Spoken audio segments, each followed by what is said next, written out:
We can engineer rockets that thread a needle through space. Yet a single lightning bolt can still choose the same human again and again. Today, we're diving into 10 real stories where probability bent in bizarre ways people who kept getting struck, sunk, saved, or singled out by the cosmos.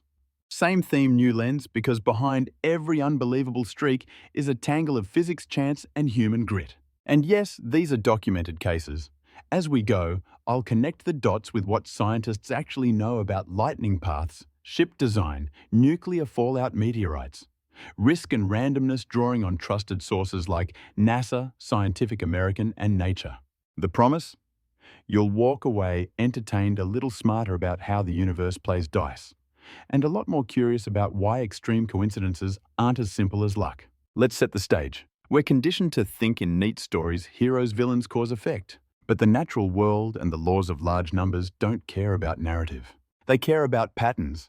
Storms seeking the shortest ionized path to ground shockwaves, rippling through air and water metal hulls, distributing loads, isotopes, decaying on their own schedule, and our brains desperately trying to find meaning in the noise.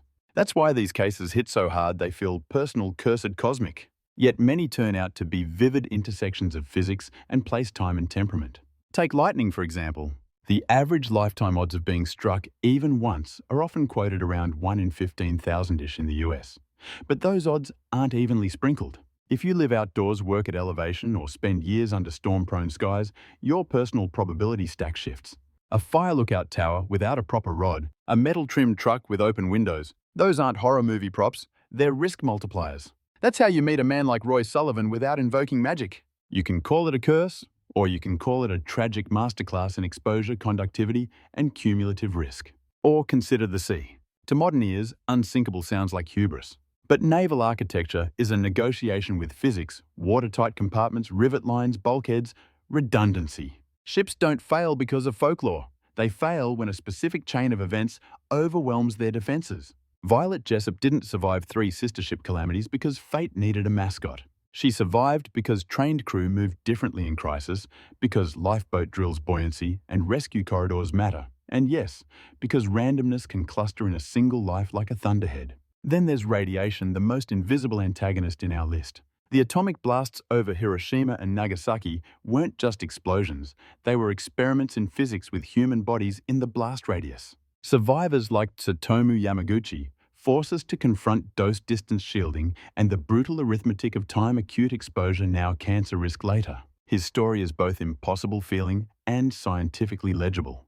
The convergence of train schedules, bomb altitudes, urban topography, and one man's stubborn will. Not all bad luck is violent. Some of it is administrative. Imagine an entire Spanish village winning the country's biggest lottery, except for one resident the ticket sellers simply missed. No meteorite required. Just doors, routes, and human oversight creating an island of 0 in a flood of ones. Probability has a dark sense of humor, but it's not supernatural. It's logistical. Speaking of meteorites, the cosmos rarely makes house calls. Earth's atmosphere incinerates most visitors. But once in a blue epoch, a stone survives the plunge and finds the one roof over the one couch where someone is napping.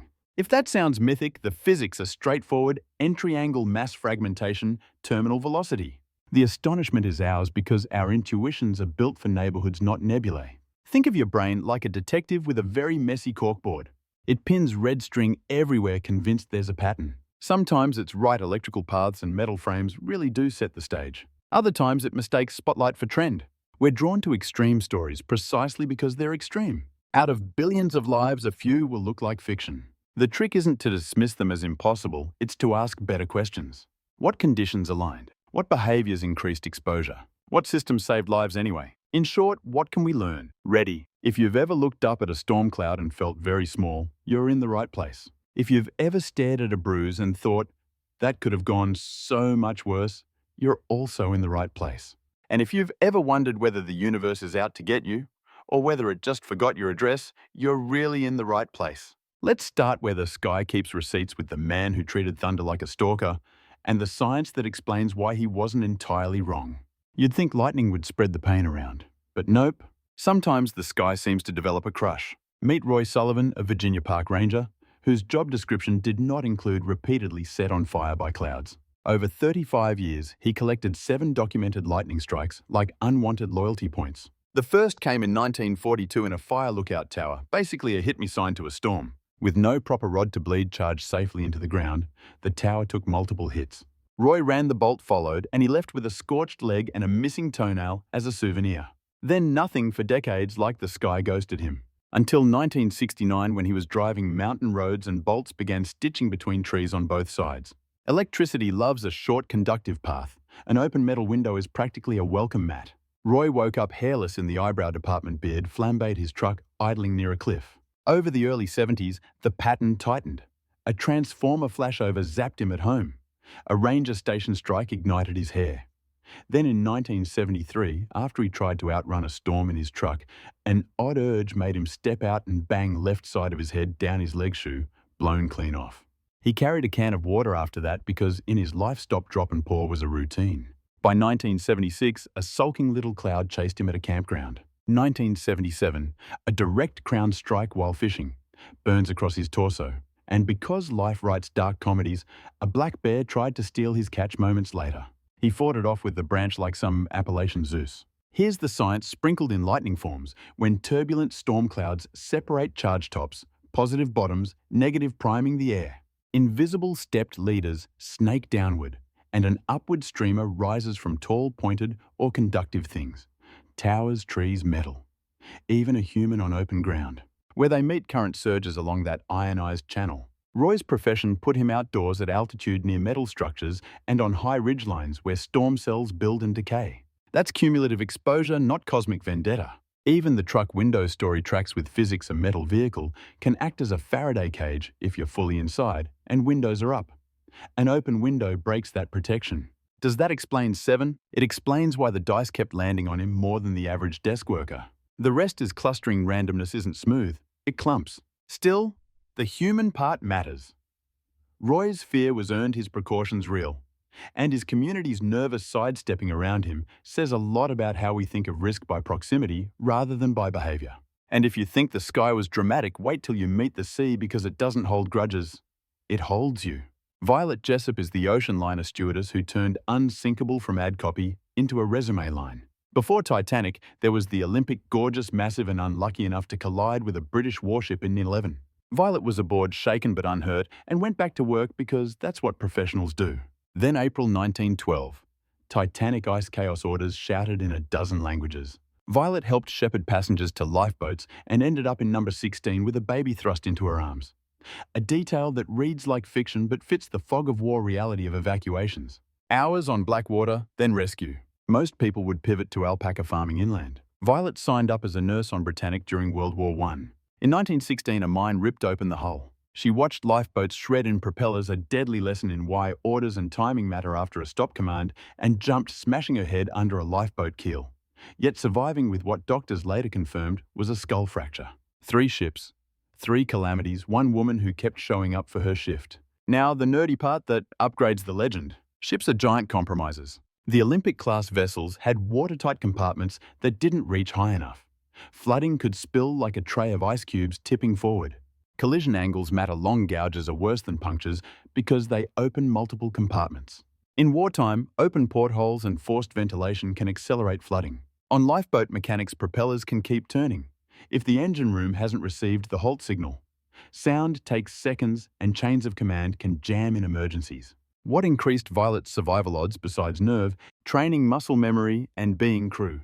People who have practiced moving people, tying off painters, reading lists and lists of cabin numbers, they do better when seconds count. Her story isn't just luck loves Violet. Its procedures, design and poise save lives even when they fail to save ships. Also, survivorship bias alert, thousands were on those ships. Statistically, some individuals will appear repeatedly in big maritime events across years of service. We remember the one who shows up in all 3 chapters because our brains love recurring characters. And if you think 3 brushes with the deep is improbable, try meeting history's brightest flash twice. Tsutomu Yamaguchi wasn't a symbol when August 6, 1945 found him walking to a Mitsubishi shipyard in Hiroshima. He was a young engineer on a business trip, a man with a train ticket home. At 8:15 a.m., a magnesium-white instant reset the day. The blast wave hurled him, pulverized his eardrums, and burned his left side. He crawled through a city remade into charcoal geometry, survived the night in a shelter, and did what many survivors did. He went home, to Nagasaki. He reported to work on August 9th, bandaged and bewildered, trying to describe a single bomb destroying a city to colleagues who couldn't grasp the scale. At 11:02, the windows turned to sun and the second bomb found his city. He was closer to the hypercenter this time and survived again. He found his wife and infant son. Acute radiation sickness drummed him for weeks. Hair loss, vomiting wounds that wouldn't heal. But he endured, raised a family, and decades later found his voice as a witness for disarmament. The physics doesn't make his story less astonishing, but it does make it legible. Nuclear detonations deliver three brutal packages: an initial flash of gamma and neutron radiation, a shock wave and thermal pulse that shatter, toss, and ignite, and residual radiation from fallout. Dose drops off sharply with distance, and with anything between you and the source walls, stairwells, even the angle of a street. Hiroshima and Nagasaki had different bomb designs and topographies. Elevations, valleys, and reinforced buildings created survivable pockets. Trains still ran. Family errands changed who was where at what second. That's the grim lottery of urban physics. Small shifts in place and time mean life or death. Yamaguchi's second exposure didn't cancel out the first. It compounded risk. The miracle is that medicine, youth, and raw stubbornness gave him time. His later advocacy is the moral code of science can't supply survival obligates testimony. And if you think the cosmos has finished its stand-up routine, we haven't even gotten to the woman napping when the asteroid belt sent a calling card, nor to the man whose grave couldn't dodge a storm, any better than his body did in life. But before the starstone and the tombstone, we have to meet a conductor who kept cueing disasters like instruments, and a Floridian who somehow managed to get drafted by a shark, a snake, a lightning bolt, and a troop of monkeys. And if you think that's weird, wait until you hear about the next one. You know those people who seem to step out of one disaster and directly into another. Well, Frane Salak wasn't just unlucky, he was practically the stunt double for Murphy's Law. A Croatian music teacher, he lived what statisticians might call an outlier series 7 major near-death events that looked like scenes from a slapstick apocalypse. It started in 1962 on a cold train ride through rural Yugoslavia. The train jumped the tracks and plunged into an icy river. 17 people drowned. Frane broke his arm but surfaced alive, shivering and stunned. Most of us would have retired from public transportation right there, but not Frane. A year later, he boarded a plane from Zagreb to Rijeka, his first flight. Mid-air, a door tore off, depressurizing the cabin. 19 passengers died in the crash. Frane. He was sucked out of the plane at 10,000 feet and landed in, I kid you not, a haystack. Physics would call that terminal velocity meeting improbable cushioning. Probability would call it impossible. Frane called it Tuesday. After a 3-year break, he was back at it. A bus veered off the road into another river. He swam out again. Later, his car caught fire while driving. He leapt out seconds before it exploded. A few years after that, another car of his burst into flames when fuel sprayed over the engine. He lost his hair, but not his humor. In 1995, he was wounded by a bus. In 1996, he dodged a head-on crash with a UN truck only for his car to plunge off a cliff. But because he wasn't wearing a seatbelt, he was thrown clear and managed to grab a tree as the car exploded below. And then, because the universe apparently wanted to wrap things up neatly, he won the lottery in 2003. About $1 million. He gave most of it away saying, I have all I need. Now let's pull back the curtain on luck. There's a statistical idea called the clustering illusion, the tendency to see patterns in random sequences. In a global population, events like multiple accidents survived by one person are expected somewhere. NASA engineers call this the long tail of probability distributions, the zone where the freak cases live. It's the same reason we have record-setting athletes, people struck by lightning twice, and hailstones the size of baseballs. Somebody's got to be the furthest out on the curve. Frane Salak just happened to be the curve's entire outer galaxy. Yet there's also a psychological twist. Frane's story feels meaningful because we project narrative onto randomness. Each survival reinforces our sense that fate is testing him when it's really us testing our comfort with chaos. What's more interesting, a life without incident or one that defies math 7 times in a row? If Salak's saga reads like a cosmic joke, Anne Hodges' story is pure cosmic aim.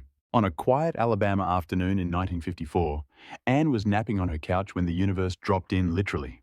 A meteorite the size of a grapefruit tore through her roof, bounced off a radio and smacked her hip. It left a massive bruise, but she lived. She became the first confirmed human in history struck by a meteorite. Not metaphorically, astronomers traced the fragment's orbit back to the asteroid belt. The odds of this happening are so low that NASA physicists use it as a textbook example of a statistical near-zero billions of space rocks orbiting the Sun, almost all burning up before impact one chunk, intersecting Earth's position, one trajectory hitting one Alabama house at one exact second.